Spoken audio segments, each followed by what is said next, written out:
బియ్యము పప్పులు లేకుండా ఇన్స్టెంట్గా 10 నిమిషాల్లోనే ఈ స్పాంజీ దోశ చేసుకోవచ్చండి. ఇడ్లీ బ్యాటర్ కానీ దోశ బ్యాటర్ కానీ ఇంట్లో లేనప్పుడు పిల్లలు కానీ పెద్దలు కానీ ఎప్పుడైనా దోశలు అడిగినప్పుడు అప్పటికప్పుడు కేవలం 10 నిమిషాల్లోనే హెల్తీగా ఈ దోశలను అయితే ట్రై చేసి చూడండి.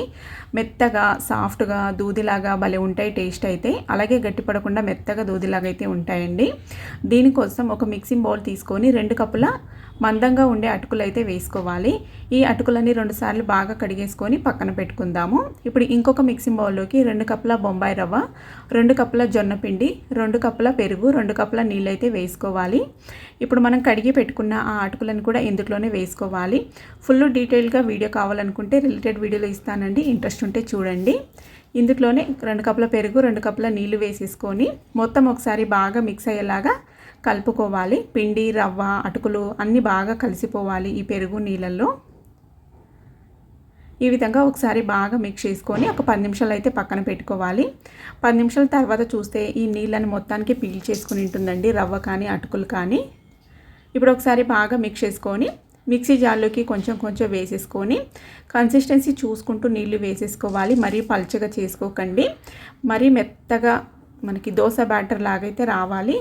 చూడండి ఈ విధంగా క్రీమీ టెక్స్చర్ లాగా రావాలి. ఇది మొత్తానికి ఒక బౌల్లోకి అయితే వేసేసుకోవాలి. మిగతాది మొత్తం కూడా ఇదే ప్రాసెస్లో బాగా మెత్తగా బ్యాటర్ని అయితే రెడీ చేసుకొని రుచికి సరిపడా ఉప్పు, పించ్ ఆఫ్ వంట సోడా నుండి మరీ ఎక్కువేం అవసరం లేదు, కొంచెం వేసుకుంటే సరిపోతుంది. ఇప్పుడు అంతా ఒకసారి బాగా మిక్స్ చేసుకుందాం. ఈ ఉప్పు సోడా అనేది పిండిలోకి బాగా మిక్స్ అయ్యేలాగా మిక్స్ చేసుకుంటే బ్యాటర్ అయితే రెడీ అయిపోతుంది. ఇప్పుడు పొయ్యి మీద ప్యాన్ పెట్టుకొని ప్యాన్ హీట్ అయిన తర్వాత మీడియం ఫ్లేమ్లో ఫ్లేమ్ సెట్ చేసుకొని దోశలు వేసేసుకున్నామంటే సరిపోతుందండి. మరీ పల్చగా స్ప్రెడ్ చేసుకోకండి. ఫస్ట్ ఒక 2-3 దోశలకి మాత్రానికి మనకి ఆయిల్ పడుతుంది, తర్వాత దోశలకి ఆయిల్ కూడా అవసరం లేదండి, అలాగే వేసేసుకోవచ్చు. నచ్చినట్లయితే లైక్ చేయండి. ఇలాంటి మరిన్ని హెల్తీ రెసిపీస్ కోసం స్వీటీ కిచెన్ ఛానల్ అయితే లైక్ చేసి ఫాలో అవుతూ ఉండండి. మీరు కూడా ఒకసారి ట్రై చేసి మీకు ఎలా అనిపించిందో మీ ఫీడ్బ్యాక్ని నాతో షేర్ చేసుకోవడం మాత్రం మర్చిపోకండి. నెక్స్ట్ మళ్ళీ ఒక హెల్తీ రెసిపీతో అయితే మేము ముందుకు వస్తాం. ఈ రెసిపీ నచ్చినట్లయితే ఫ్రెండ్స్ ఫ్యామిలీ మెంబర్స్కి షేర్ చేయండి. పల్లి చట్నీతో అయితే సర్వ్ చేశానండి, టేస్ట్ అయితే అద్భుతంగా ఉన్నాయి.